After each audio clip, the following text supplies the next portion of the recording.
La station Arc s'était restée inerte pendant près d'une décennie, mais elle persistait en orbite comme un cadavre récalcitrant. Il flottait au-dessus de l'exoplanète bleu cendré Kalin 4, sa coque fracturée et perdant des débris semblables à des confettis rouillés.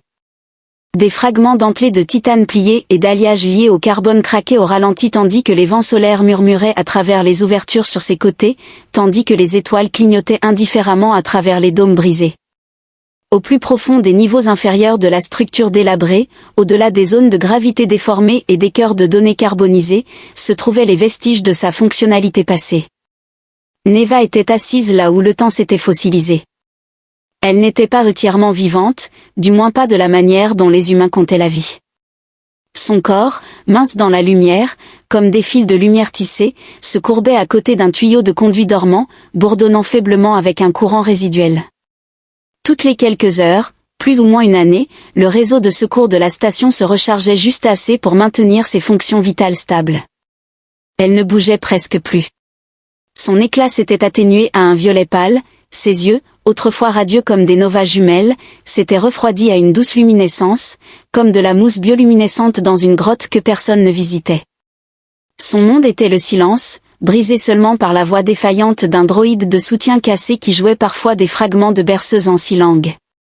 Elle n'avait pas entendu de voix vivante depuis des années, pas depuis les tempêtes de feu, pas depuis les cris, pas depuis que tout ce qui était chaud et doux dans l'univers s'était éteint comme un interrupteur.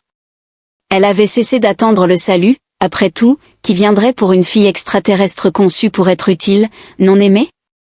Alors, quand le sol métallique résonna 3 fois, une pause, puis à nouveau, sa première pensée fut, les hallucinations ont cultivé la créativité. Puis vint la voix, je jure devant chaque faux dieu du temple martien des boissons exorbitantes, si cette carte me dirige vers un autre conduit d'égout, je mangerai mes bottes. Le souffle de NEA se coupa, ses poumons n'avaient pas pleinement participé à la respiration récemment. La voix était rauque, éraillée, et distinctement masculine, teintée d'irritation, de soif, et d'une trace de tristesse cosmique. Elle résonnait contre les murs comme un spectre qui s'était cogné l'orteil. D'accord, grogna une fois de plus la voix. Approchant du dernier virage et du couloir, si ce n'est pas le terminal de liaison, je tiendrai l'IA du vaisseau responsable et retirerai sa playlist de jazz, peu importe sa réaction émotionnelle. Neva tourna légèrement la tête et l'observa, il ressemblait à une personne qui avait enduré 3 défaites consécutives dans des bagarres de bar et qui n'avait triomphé de la dernière que par pur défi. Il était échevelé, vêtu d'une armure en lambeaux et dépareillée qui avait visiblement connu des époques plus favorables, et il portait un fusil à plasma nonchalamment en bandoulière, comme s'il s'agissait plus d'une suggestion que d'une véritable arme. Son casque bosselé et abîmé pendait à sa ceinture, révélant des cheveux bruns en désordre et une barbe de 5 jours tentant de ressembler à une vraie barbe. Il se déplaçait comme si ses jambes manquaient de confiance en le sol, et lorsque son regard tomba sur elle, il se figea, elle était incertaine de ses attentes. Un cri, un coup de feu, et voilà, un extraterrestre lumineux, disséquons-la. Ce qu'elle reçut fut, eh bien, soit je suis morte et je suis entrée dans le paradis le plus étrange, soit j'ai inhalé les émanations de la station trop longtemps. Il s'accroupit prudemment, la regardant comme s'il avait découvert un chiot derrière les lignes ennemies, son expression s'adoucit, et ses yeux se plissèrent légèrement au coin. « Es-tu authentique ?» Il demanda, en plissant les yeux, « S'il te plaît, n'explose pas si je te touche. » Elle cligna des yeux une fois, ce qu'il interpréta comme un signe positif. Graduellement et prudemment, il tendit la main et pressa 2 doigts contre son poignet. Ses sourcils se levèrent en rencontrant une peau chaude. C'est étrangement chaud et lumineux, soit tu es une hallucination, soit une mascotte de rave bioluminescente. Il a ri, quelque peu dérangé. Je m'appelle Darren, et toi? Elle le regarda, ses lèvres s'ouvrant, mais aucun son ne sortit. Sa gorge était douloureuse d'un silence rouillé. D'accord, remarqua-t-il en se levant avec un grognement. Sortons-vous de cet endroit avant qu'il ne rappelle son instabilité structurelle. Par la suite, le sol craqua de manière menaçante sous lui, ce qui fit écarquiller les yeux de Darren, c'était donc un timing impeccable. Le métal sous Neva céda avec un cri perçant alors qu'elle s'exclamait, pas de voix, juste de l'air, tandis que le panneau descendait, mais elle ne tomba pas. Darren se déplaça avec une agilité qui défiait la raison, un bras maintenant ses genoux tandis que l'autre entourait son dos, la soulevant d'un seul mouvement brusque. Elle se sentait presque sans poids, comme du verre soufflé ou une idée fugace, rappelant une lumière fluorescente. Il murmura, jeté, et elle ne l'avait probablement jamais regardé avec étonnement. Personne ne l'avait touché depuis des années, personne ne l'avait soulevé avec autant de soin et d'instinct. Quelque chose se brisa dans sa poitrine, quelque chose de silencieux et enfoui. Il la regarda et remarqua, « Tu trembles, c'est soit la peur, le froid, ou peut-être que tu n'aimes tout simplement pas les humains, ce qui est tout à fait valable, car moi-même, je n'aime guère les humains, et j'en suis un. » Un léger son échappa de sa gorge, quelque chose entre un hoquet et un soupir. Il cligna des yeux, réalisant, « Attends, c'était un rire ? Est-ce que je viens de faire rire un extraterrestre ? Mon Dieu, marqué ce jour. » Elle ne riait pas vraiment, ses yeux étaient remplis de larmes soudaines, des larmes fraîches, lumineuses, parfaites qui scintillaient silencieusement en dévalant ses joues. Darren se figea. « Ne pleure pas, je suis incompétent pour gérer les larmes, en particulier celles d'origine extraterrestre. Y a-t-il une méthode prescrite pour cette situation ? Devrais-je recourir au chant ? Je vous en supplie, ne me forcez pas à chanter. » Elle tremblait contre lui, et une seule larme tomba sur son épaule, laissant une marque luminescente subtile. Il la regarda, puis elle, et quelque chose de vieux et marqué par les batailles en lui s'éveilla. « Très bien, dit-il doucement, ajustant sa prise. Nous vous extrairons de cet endroit, quoi qu'il arrive, je vous assure que vous ne périrez pas dans cet environnement délabré. D'accord ? Neva ne comprenait pas toutes ces remarques, mais elle avait confiance en lui. Darren supposa que si quelqu'un lui avait dit une semaine auparavant qu'il servirait de gardien interstellaire pour une fille extraterrestre luminescente dans une station spatiale ressemblant à une victime d'une confrontation violente avec un trou noir, il aurait soit ri, soit frappé cette personne, soit les deux. Pourtant, le voilà, enveloppé dans un silence scintillant, manœuvrant sous des faisceaux qui avaient ignoré le concept de gravité, maudissant profusément comme un prédicateur ivre. Neva était restée silencieuse depuis qu'il l'avait découverte, bien qu'elle ait cligné des yeux exactement cette fois et lui ait lancé un regard singulier de profonde exaspération qui avait failli lui faire présenter des excuses pour son existence. « Presque, tu sais, murmura Darren en écartant d'un coup de pied une masse de fils effilochés suspendus. Je commence à prendre ce traitement silencieux personnellement, tu ne clignes même pas des yeux en code morse. Au moins feins un peu de charme. » Neva inclina doucement sa tête contre son épaule, ses yeux suivant le tunnel en décomposition alors qu'il le traversait, la poussière flottait sans effort dans des faisceaux de lumière stellaire fracturés, scintillant autour d'eux comme un cimetière de photons négligés. Elle resta silencieuse, mais ses yeux se plissèrent lorsqu'il mit le pied dans une flaque peu profonde d'une substance suspectement fluorescente. Il jeta un coup d'œil à sa botte, maintenant émettant une lueur violette. Ça ne peut pas être sain, soit c'est un liquide de refroidissement extraterrestre, soit j'ai contracté la rage spatiale. Un sourire fugace apparut sur son visage, mais elle détourna rapidement le regard, bien qu'il l'ait remarqué. C'était sans aucun doute un presque sourire. « Victoire, déclara-t-il, levant un sourcil fier. Je savais que je finirais par te convaincre, j'ai des couches, tout comme des oignons émotionnellement instables. » Il ajusta légèrement sa prise, Neva était légère, mais les vibrations intermittentes des murs de la station lui rappelaient que transporter une énigme lumineuse et muette à travers un labyrinthe semi-collapsé n'était pas une solution durable. Il devait localiser la trappe d'accès la plus proche et l'élever au niveau supérieur, où les balises d'évacuation pourraient encore fonctionner, à condition que l'IA de la station ne se soit pas complètement détériorée à cause de l'isolement. Leur chemin dévia dans un tunnel où les lumières d'urgence clignotaient comme une boîte de nuit spectrale. Les murs étaient brûlés, marqués par des traces d'explosion et du métal fondu provenant de combats précédents. Darren siffla doucement, en effet, rien ne signifie une mission diplomatique pacifique comme des brûlures de plasma et un squelette carbonisé. Il s'arrêta à côté d'un droïde de sécurité partiellement fondu, son unique œil rouge clignotant faiblement, Darren le piqua avec la pointe de son arme. Bonjour, montrez-vous toujours des tendances meurtrières ? Le droïde a mal fonctionné, produisant un son déformé rappelant un modem défectueux avant de cesser de fonctionner une fois de plus.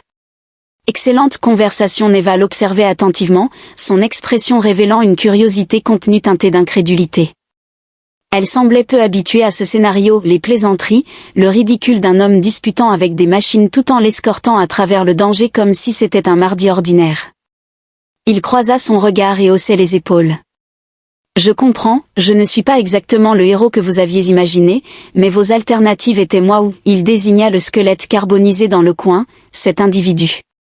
Un grincement lointain résonna au-dessus d'eux, suivi du gémissement creux d'un segment de couloir compromettant son intégrité structurelle. Darren exhala lourdement, contemplant le plafond périlleux. Il plaça soigneusement Neva sur un fragment de panneau mural brisé et sortit une petite tablette de sa ceinture, la tapotant 2 fois jusqu'à ce qu'elle s'illumine. D'accord, Glowy, trouvons un raccourci vers les ponts supérieurs sans nous transformer en Space Jam. La tablette émit un bip suivi d'un pépiment en binaire. Avertissement, vous êtes actuellement situé dans la zone C17.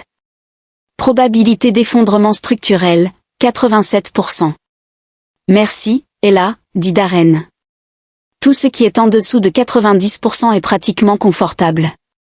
L'IA répondit dans son ton caractéristique, recommandant une évacuation rapide et notant que le cycle d'hydratation n'avait pas été terminé en 36 heures, tandis qu'il examinait les dessins.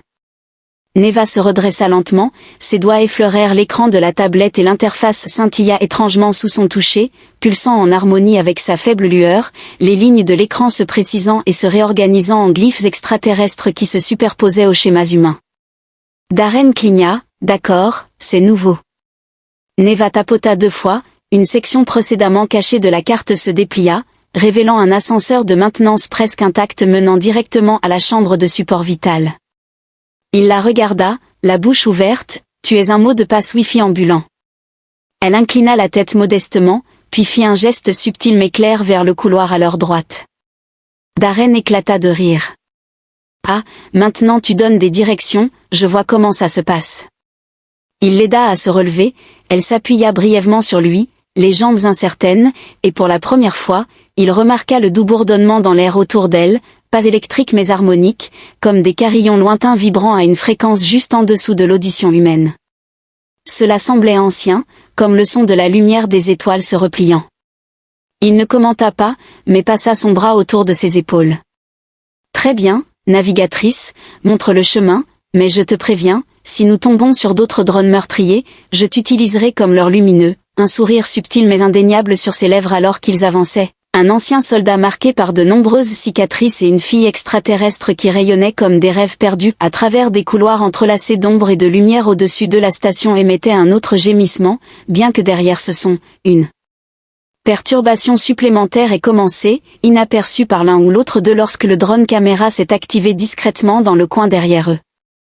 La cage d'ascenseur était, comme prévu, une catastrophe. Darren regarda dans son abîme béant, les morceaux de l'ascenseur suspendus comme une colonne vertébrale sectionnée à mi-chemin, scintillant avec des arcs électriques émettant des sons étrangement semblables à des rires. Eh bien, murmura-t-il, serrant plus fort un câble en lambeaux. Cela semble extrêmement sûr, je me sens grandement rassuré en sa présence. Neva regarda vers le bas, ses yeux légèrement illuminés dans l'obscurité. Elle resta silencieuse, mais son expression transmettait un message clair, c'est ta stratégie. Darren soupira, as-tu des suggestions supérieures? Je suis pleinement attentif, en fait, je suis accablé à ce stade, tension musculaire, brûlure mineure, traumatisme émotionnel nommé une partie du corps, et elle est fatiguée. Elle ne jeta jamais un coup d'œil en arrière vers le puits, et à la grande consternation de Darren, elle quitta le rebord. Cependant, elle ne tomba pas, au lieu de cela, elle flotta, soutenue par une douce poussée de ses talons, un éclat enveloppant sa silhouette alors que la gravité cédait comme un gentleman courtois. Elle descendait en spirale langoureuse, radieuse comme une étoile filante prise dans de la mélasse. Darren observa, la bouche bée, c'est de la triche, tu enfreins nonchalamment les lois de la physique. D'un point de vue plus bas, elle leva les yeux et fit un geste subtil, comme pour signifier, c'est acceptable. Darren a dit, bien sûr, je descendrai en rappel comme un imbécile pendant que tu feras ta lévitation éthérée. Pas de problème. Le fil grinçait alors qu'il descendait dans l'obscurité, des étincelles jaillissant au-dessus de lui à cause de son harnais de fortune. Il se retrouva piégé sur un panneau saillant et murmura une malédiction entre ses dents, je jure que si je péris dans un puits partiellement effondré en essayant d'impressionner une fille extraterrestre luminescente qui reste silencieuse, je hanterai chaque distributeur automatique dans l'au-delà. Au moment où il arriva à la station la plus basse. Neva, semblant subtilement amusé, lui tendit la main, qu'il accepta instinctivement, lui permettant de l'aider à maintenir son équilibre. Sa peau était froide, rappelant celle d'un vaisseau exposé au vide de l'espace, mais fermement ancré. Pas pour la première fois, Darren contempla son véritable âge et les expériences qu'elle avait endurées avant que cet endroit ne se transforme en sépulcre. D'accord, remarqua-t-il en enlevant la poussière de sa veste, niveau de maintenance 32, ou ce qu'il en restait, ce niveau de la station était distinct. La dévastation ici était atténuée, sans chaos, il n'y avait ni marque de brûlure ni cloison perforée, simplement du calme et une préservation étrange. Les murs, bien que ternis par le temps, exhibaient des inscriptions étrangères qui émettaient une lueur subtile à mesure que Neva s'approchait. Les symboles glissaient sur la surface comme de l'huile sur l'eau, créant des constellations dynamiques et des motifs partiellement reconnaissables. Darren s'arrêta devant un objet ressemblant soit à un oiseau, soit à un grille-pain, sa véritable nature étant obscurcie par l'ambiguïté de l'art ancien extraterrestre. À sa simple proximité, le mur réagit instantanément, émettant un bourdonnement profond qui vibrait dans l'air, semblable à la gorge d'une créature endormie. Les panneaux se rétractèrent silencieusement, dévoilant un couloir absent de tout schéma humain. Une douce lumière bleu pâle émanait, immaculée et éthérée, comme si elle avait attendu des siècles pour être redécouverte. Darren haussait un sourcil, c'est soit une ancienne chapelle de lumière, soit le segment d'un film d'horreur où nous nous sommes séparés, et quelqu'un a péri. Neva ne s'avança pas, au lieu de cela, il suggéra de se rendre à la chapelle de lumière, ce qui semblait plus positif. Ils entrèrent ensemble dans le passage, et l'atmosphère se sentit distincte, plus légère, non pas en termes de niveau d'oxygène, mais en présence. La peau de Darren picotait, et ses pensées s'apaisaient comme si la pièce exerçait une pression subtile sur son esprit. Puis, une voix émergea, provoquant l'identification par écho, et Darren devint immobile. « Tu as entendu ça ?» Neva ne répondit pas, mais son corps se tendit, et son éclat vacilla, elle reconnut la voix. Cela revint, cette fois plus doux et plus froid. Signature biologique confirmée, protocole de rééveil du sujet N1V à initier. Bienvenue chez vous. Les panneaux au bout du couloir se sont écartés avec un sifflement, révélant une chambre en forme d'étoile, avec 5 corridors angulaires convergeant vers une plateforme surélevée baignée d'une lumière pâle. Sur cette plateforme flottait une présence, ce n'était pas un être, mais plutôt une sphère de lumière, semi-solide, tournant en pulsations silencieuses. Sous son éclat, des lignes de circuits extraterrestres irradiaient vers le sol. Les écrans s'illuminèrent sur les murs, affichant des équations déformées, des schémas fanés, et des aperçus d'autres êtres grands, lumineux, avec des visages ressemblant à ceux de Neva mais plus contrôlés et sans sourire. Darren recula, indiquant clairement que ce n'était pas une unité de chapelle. Une synchronisation attendait alors que la lumière s'allumait, scannant Neva de la tête aux pieds. Elle tressaillit alors que les chambres semblaient la pénétrer, ébranlant ses atomes même. Darren avança, une main tendue vers son arme à feu. « Cessez votre approche, orbe lumineuse, elle ne s'engagera dans aucune activité sans consentement. » Compris ? La sphère s'arrêta, car une entité non autorisée interférait avec son identification. Darren rétorqua, « Oh, on invoque la carte de l'irrélevance maintenant. Je la guide à travers des couloirs périlleux tout en faisant des blagues, ce qui mérite sûrement au moins un minimum de pertinence. » Neva leva doucement la main et avança vers la plateforme, provoquant une diminution de l'illumination.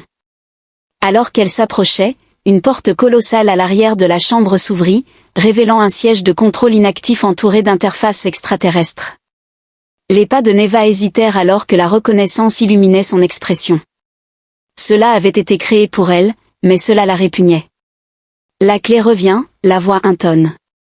Le système redémarra, et le conflit persistera. Darren cligna des yeux, contemplant la notion de guerre, personne n'en avait parlé, et Neva se tourna vers lui. La douleur et le doute gravés dans chaque ligne de son visage, Darren croisa son regard. « Et, tu n'as pas à acquiescer à cela, nous découvrirons une autre voie, une sans une super arme archaïque. » Un silence prolongé s'ensuivit, et pour la première fois, sa voix, fragile et brisée comme du verre ancien, émergea de ses lèvres.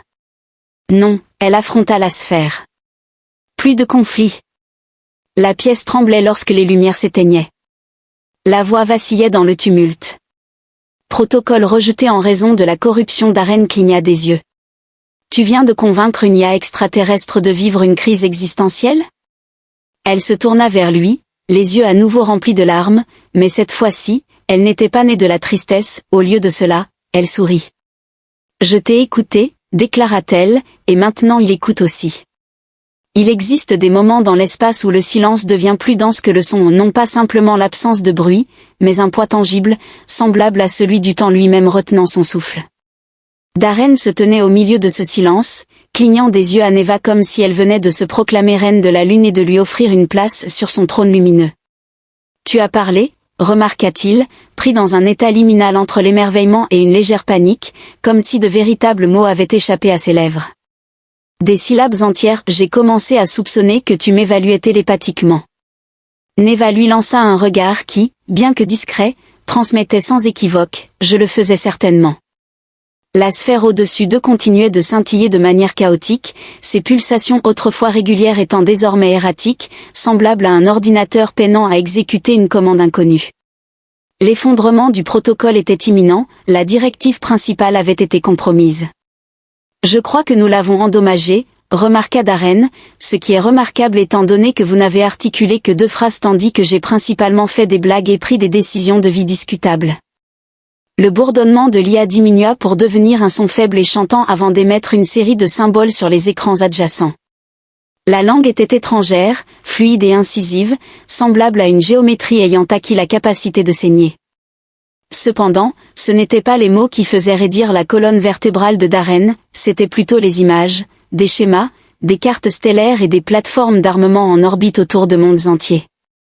Au centre de tout cela se tenait une figure identique à Neva, assise dans une interface semblable à un trône derrière eux. Ses yeux brillaient comme 2 moteurs prêts à s'enflammer. Neva regardait la clé en silence, non pas par manque de mots, mais parce que quelque chose en elle rappelait non seulement des données, mais aussi l'histoire, l'obligation, la souffrance, et la décision qu'elle avait prise de s'abstenir de l'exécuter. J'ai été créée, dit-elle doucement, pour connecter des systèmes et déverrouiller le contrôle sur des machines trop périlleuses pour être abandonnées. Elle se tourna, ses yeux fixés sur ceux de Darren, brillant plus intensément qu'il ne l'avait jamais vu. Mais j'ai refusé, et ils m'ont laissé ici, scellant le système et me scellant. Darren respira doucement, car il refusait de devenir leur instrument. Elle hocha la tête une fois, et la sphère vacillante se mit à trembler avant de projeter une nouvelle série de motifs qui firent faire à l'estomac de Darren une lente et moqueuse culbute. L'un des systèmes de défense en orbite autour de Kalin 4 avait lancé sa séquence d'activation. L'IA, désorientée et partiellement fonctionnelle, transmettait des signaux fragmentés tandis que les armes dormantes restaient en alerte. D'accord, remarqua Darren en se massant l'arête du nez. Pour résumer, des armes extraterrestres anciennes se réactivent en raison du comportement erratique d'une IA défectueuse en pleine crise existentielle, et notre seul recours repose sur votre refus de vous conformer à l'identité qui vous est imposée. Neva hocha la tête et, sans dire un mot, s'approcha de l'interface semblable à un trône. La pièce répondit immédiatement, les lumières s'illuminant et les conduits s'activant en cercle concentrique. En atteignant le piédestal, elle hésita, ses doigts effleurant l'interface. « Attends, avertit Darren, ne te connecte pas à cet appareil, tu ignores ses effets. » Elle murmura, « Je suis au courant, mais je ne suis pas sûre de garder mon identité après. » Son cœur ressentit une sensation inhabituelle, semblable à un redémarrage. Il s'avança et toucha délicatement son épaule, en disant, « Ne pars pas seul.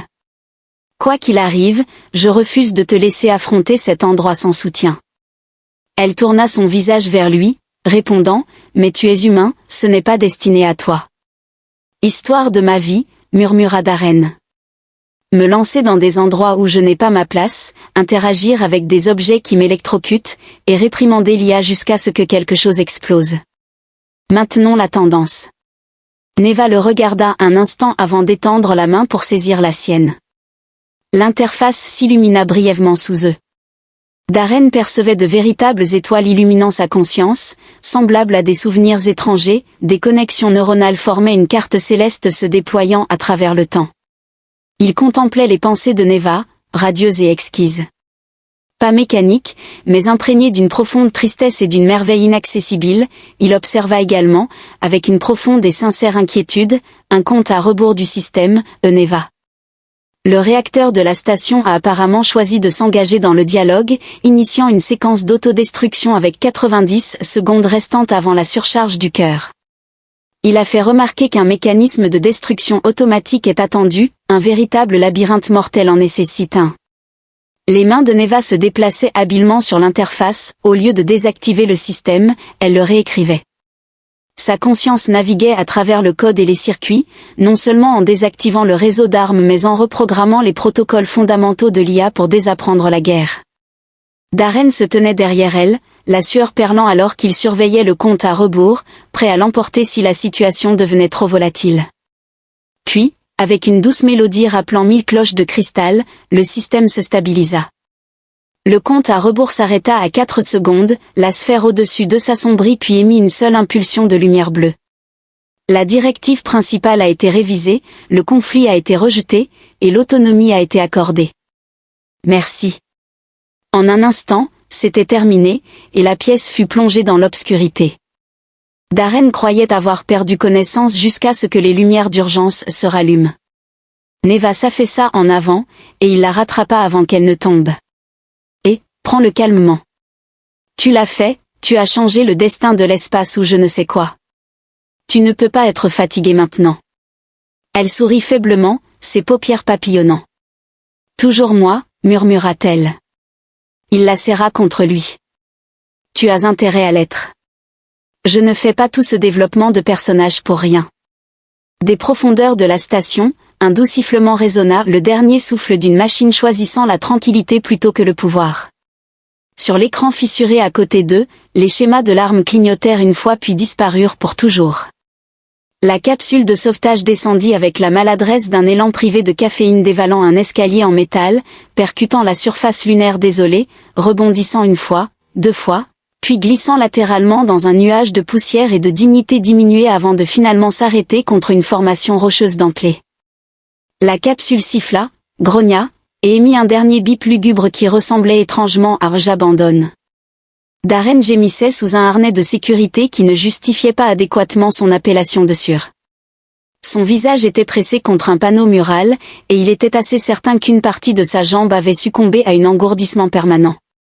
D'accord, Altateil, nous avons survécu d'une manière ou d'une autre, contre toute attente, probablement en violant plusieurs lois universelles, mais heureusement, personne n'est ici pour nous appréhender. Neva bougea, son éclat avait légèrement diminué, non pas par faiblesse mais plutôt par tranquillité, semblable à une bougie ne résistant plus à la brise. Elle ajusta son poids, s'étira, et déverrouilla son harnais avec un clic mécanique que Darren ne pouvait qualifier que d'injustement élégant. As-tu déjà eu un comportement maladroit ? Il murmura, et elle le regarda avec un sourcil levé, une expression qu'elle avait visiblement empruntée de lui.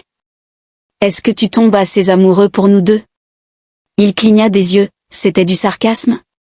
Tu viens de me répondre avec attitude ? Son sourire était discret mais sincère. La porte de la capsule s'ouvrit brusquement avec un sifflement hydraulique, laissant entrer une bouffée d'atmosphère ténue et de lumière du soleil à travers les cieux lavandes poussiéreux de la lune.